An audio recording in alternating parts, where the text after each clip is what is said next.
হরে কৃষ্ণ। সকল ভগবৎ শ্রোতা ভক্তকে আমি রাখি আমার তরফ থেকে জানাই অজস্র শ্রদ্ধা ও প্রণাম।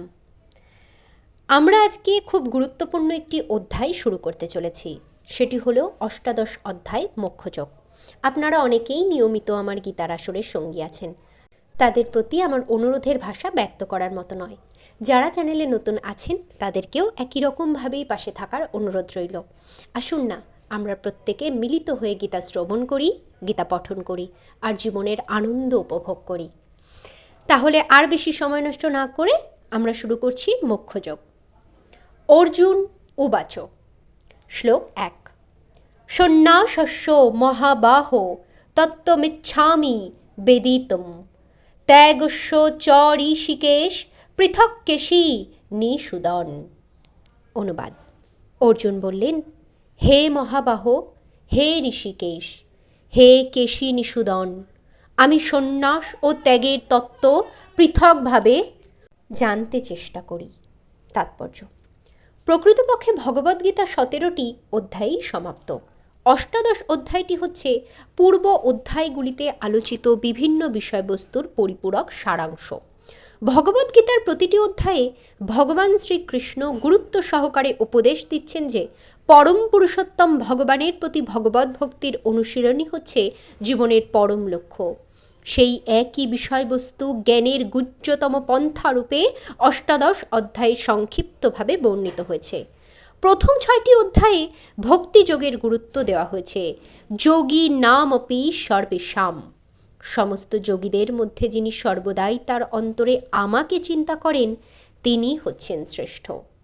পরবর্তী 6টি অধ্যায়ে শুদ্ধ ভক্তি, তার প্রকৃতি এবং তার অনুশীলনের বর্ণনা করা হয়েছে। শেষ 6টি অধ্যায়ে জ্ঞান, বৈরাগ্য, জড়া প্রকৃতির ক্রিয়াকলাপ, অপ্রাকৃত প্রকৃতি ও ভগবৎ সেবার কথা বর্ণনা করা হয়েছে।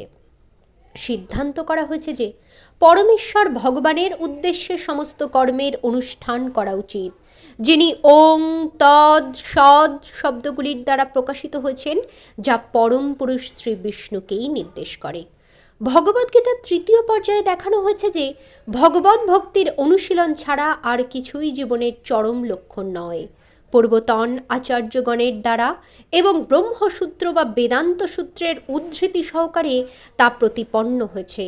কোনো নির্বিশেষবাদীরা মনে করেন যে বেদান্ত সূত্র জ্ঞানের একচেটিয়া অধিকার কেবল তাদেরই আছে, কিন্তু প্রকৃতপক্ষে বেদান্ত সূত্রের উদ্দেশ্য হচ্ছে ভগবৎ ভক্তির হৃদয়ঙ্গম করা, কারণ ভগবান নিজেই হচ্ছেন বেদান্ত সূত্রের প্রণেতা এবং তিনিই হচ্ছেন বেদান্তবেত্তা। সেই কথা 15 অধ্যায়ে বর্ণনা করা হয়েছে। প্রতিটি শাস্ত্রের, প্রতিটি বেদেরই প্রতিপাদ্য বিষয় হচ্ছে ভগবৎ ভক্তি। ভগবদ্গীতায় সেই কথা বিশদভাবে বিশ্লেষণ করা হয়েছে। ভগবদ্গীতার 2য় অধ্যায়ে সমস্ত বিষয়বস্তুর সংক্ষিপ্ত সার বর্ণনা করা হয়েছে। তেমনি অষ্টাদশ অধ্যায়েও সমস্ত উপদেশের সারমর্ম বর্ণনা করা হয়েছে। বৈরাগ্য ও জড়া প্রকৃতির 3 গুণের ঊর্ধ্বে চিন্ময় স্তরে অধিষ্ঠিত হওয়াই জীবনের পরম উদ্দেশ্য বলে নির্দেশিত হয়েছে। ভগবদ্গীতার 2টি পৃথক বিষয়বস্তু ত্যাগ ও সন্ন্যাস সম্বন্ধে অর্জুন স্পষ্টভাবে জানতে চাইছেন। এভাবেই তিনি এই 2টি শব্দের অর্থ সম্বন্ধে জিজ্ঞেস করছেন। ভগবানকে সম্বোধন করে এখানে যে 2টি শব্দ ঋষিকেশ ও কেশী নিষূদন ব্যবহার করা হয়েছে তা তাৎপর্যপূর্ণ। ঋষিকেশ হচ্ছেন সমস্ত ইন্দ্রিয়ের অধিপতি শ্রীকৃষ্ণ, যিনি আমাদের মানসিক শান্তি লাভের জন্য সব সময় সাহায্য করেন। অর্জুন তাকে অনুরোধ করছেন সব কিছুর সারমর্ম এমনভাবে বর্ণনা করতে যাতে তিনি তার মনের সাম্যভাব বজায় রেখে অবিচলিত চিত্ত হতে পারেন। তবুও তার মনে সন্দেহ রয়েছে এবং সন্দেহকে সবসময় অসুরের সঙ্গে তুলনা করা হয়।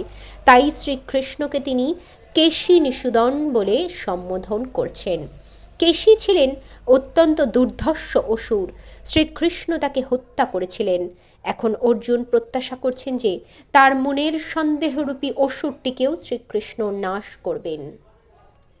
শ্রী ভগবানুবাচ। আর শ্লোক 2। কাম্যনাং কর্মণাং নাশং সন্ন্যাসং কবয়ো বিদু সর্বকর্ম ফল ত্যাগং প্রাহুস্তজ্ঞং বিচক্ষণা। অনুবাদ।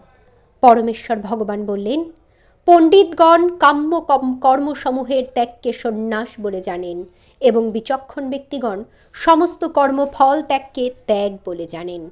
তাৎপর্য: কর্মফলের আকাঙ্ক্ষা মুক্ত যে কর্ম তা ত্যাগ করতে হবে, সেটিই হচ্ছে ভগবদ্গীতার নির্দেশ। কিন্তু পারমার্থিক জ্ঞান লাভের জন্য যে কর্ম তা পরিত্যাগ করা উচিত নয়। পরবর্তী শ্লোকগুলিতে তা বিশদভাবে বিশ্লেষণ করা হবে। কোন বিশেষ উদ্দেশ্য সাধনের জন্য যজ্ঞ সম্পাদনের বিভিন্ন বিধিবিধান বৈদিক শাস্ত্রে আছে। পুত্র লাভের জন্য অথবা স্বর্গ লাভের জন্য বিশেষ বিশেষ যজ্ঞের অনুষ্ঠান করতে হয়, কিন্তু কামনার বশবর্তী হয়ে যজ্ঞ করা বন্ধ করতে হবে। কিন্তু তা বলে নিজের অন্তর পরিশুদ্ধ করার উদ্দেশ্যে যজ্ঞ অনুষ্ঠান অথবা পারমার্থিক বিজ্ঞানে উন্নতি লাভের জন্য যে সমস্ত যজ্ঞ তা পরিত্যাগ করা উচিত নয়। শ্লোক ৩: ত্যাজং দোষ বদিত্তেকে কর্ম প্রাহুর্ম নিশিন যজ্ঞ দান তপঃ কর্ম ন ত্যাজ্যমিতি চাপরে।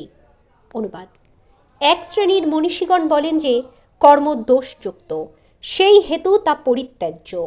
অপর এক শ্রেণীর পণ্ডিত যজ্ঞ দান তপস্যা প্রভৃতি কর্মকে অত্যাজ্য বলে সিদ্ধান্ত করেছেন। তাৎপর্য: বৈদিক শাস্ত্রে এমন অনেক কার্যকলাপের নির্দেশ দেওয়া হয়েছে যা তর্কের বিষয় হয়ে দাঁড়ায়। যেমন যজ্ঞে পশু বলি দেওয়ার নির্দেশ রয়েছে। আবার সেই সঙ্গে এটিও বলা হয়েছে যে পশু হত্যা করা অত্যন্ত ঘৃণ্য কর্ম। যদিও যজ্ঞে পশু বলির নির্দেশ বৈদিক শাস্ত্রে দেওয়া হয়েছে, কিন্তু পশু হত্যা করার কোনো নির্দেশ দেওয়া হয়নি। যজ্ঞে বলি দেওয়ার উদ্দেশ্য হচ্ছে পশুটিকে নবজীবন দান করা। কখনো কখনো যজ্ঞে বলি দেওয়ার মাধ্যমে পশুটিকে নতুন পশুর জীবন দেওয়া হতো এবং কখনো কখনো পশুটিকে তৎক্ষণাৎ মনুষ্য জীবনে উন্নীত করা হতো। কিন্তু এই সম্বন্ধে নানা মুনির নানা মত। কেউ কেউ বলেন যে পশু হত্যা সর্বতোভাবে বর্জন করা উচিত। আবার কেউ বলেন যে কোনো বিশেষ যজ্ঞে পশু বলি দেওয়া মঙ্গলজনক। যজ্ঞ সম্বন্ধে এই সমস্ত সন্দেহের নিরসন ভগবান নিজেই এখন করছেন। শ্লোক ৪: নিশ্চয়ং শ্রীণু মে তত্র ত্যাগে ভরতা সত্যম ত্যাগ হি পুরুষ ব্যাঘ্র ত্রিবিধ সংপ্রকৃতিতঃ। অনুবাদ: হে ভরতসত্তম, ত্যাগ সম্বন্ধে আমার নিশ্চয় সিদ্ধান্ত শ্রবণ করো। হে পুরুষ ব্যাঘ্র, শাস্ত্রে ত্যাগও ৩ প্রকার বলে কীর্তিত হয়েছে। তাৎপর্য: ত্যাগ সম্বন্ধে ভিন্ন ভিন্ন মতবাদ থাকলেও এখানে পরম পুরুষোত্তম ভগবান শ্রীকৃষ্ণ তার রায় দিচ্ছেন, যা চরম সিদ্ধান্ত বলে গ্রহণ করা উচিত। যে যাই বলুন, বেদ হচ্ছে ভগবান প্রদত্ত নীতি বিশেষ। এখানে ভগবান নিজেই উপস্থিত থেকে যা বলছেন তার নির্দেশকে চরম বলে গ্রহণ করা উচিত। ভগবান বলেছেন যে প্রকৃতির যে গুণের দ্বারা প্রভাবিত হয়ে কর্ম ত্যাগ করা হয় তারই পরিপ্রেক্ষিতে সব কিছু বিবেচনা করা উচিত। শ্লোক ৫: যজ্ঞ দান তপঃ কর্ম ন ত্যাজ্যং কার্যমেব তৎ যজ্ঞ দানং তপশ্চৈব পাবনানি মনীষিণাম। অনুবাদ: যজ্ঞ দান ও তপস্যা ত্যায্য নয়, তা অবশ্যই করা কর্তব্য। যজ্ঞ দান ও তপস্যা মনীষীদের পর্যন্ত পবিত্র করে। তাৎপর্য: যোগীদের উচিত মানব সমাজের উন্নতি সাধনের জন্য কর্ম সম্পাদন করা। মানুষকে পরমার্থের পথে এগিয়ে নিয়ে যাওয়ার উপযোগী অনেক শুদ্ধিকরণের প্রক্রিয়া আছে। দৃষ্টান্তস্বরূপ বিবাহ অনুষ্ঠানকেও এই রকম একটি পবিত্র কর্ম বলে গণ্য করা হয়। তাকে বলা হয় বিবাহযজ্ঞ। একজন সন্ন্যাসী যিনি সব কিছু ত্যাগ করেছেন এবং পারিবারিক সম্পর্ক ত্যাগ করেছেন, তার পক্ষে কি বিবাহ অনুষ্ঠান উৎসাহ দান করা উচিত? ভগবান এখানে বলেছেন যে মানব সমাজের মঙ্গলের জন্য যে যজ্ঞ তা কখনোই ত্যাগ করা উচিত নয়। বিবাহ যজ্ঞের উদ্দেশ্য হচ্ছে মানুষের মনকে সংযত করে শান্ত করা, যাতে সে পরমার্থ সাধনের পথে এগিয়ে যেতে পারে। অধিকাংশ মানুষের পক্ষে বিবাহযোগ্য অনুষ্ঠানের মাধ্যমে শান্তিপূর্ণ দাম্পত্য জীবন যাপন করা উচিত এবং তাদের এভাবেই অনুপ্রাণিত করা সর্বত্যাগী সন্ন্যাসীদের কর্তব্য। সন্ন্যাসীর কখনোই স্ত্রী সঙ্গ করা উচিত নয়, কিন্তু তার অর্থ এই নয় যে যারা জীবনের নিম্ন স্তরে রয়েছে, যারা যুবক, তারা বিবাহ করে সহধর্মিনী গ্রহণ করা থেকে নিরস্ত থাকবে। শাস্ত্রে নির্দেশিত সব কয়টি যজ্ঞই পরমেশ্বর ভগবানের শ্রীপদপদ্মে আশ্রয় লাভ করার জন্যই সাধিত হয়। তাই নিম্নতর স্তরে সেগুলি বর্জন করা উচিত নয়। তেমনি হৃদয়কে নির্মল করার উদ্দেশ্যে দান করা হয়।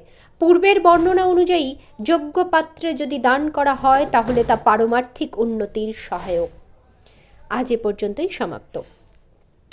আপনারা কিন্তু আপনাদের মতামত কমেন্টে বলছেন না, বারবার অনুরোধ করা সত্ত্বেও এটুকু অনুরোধ রাখুন।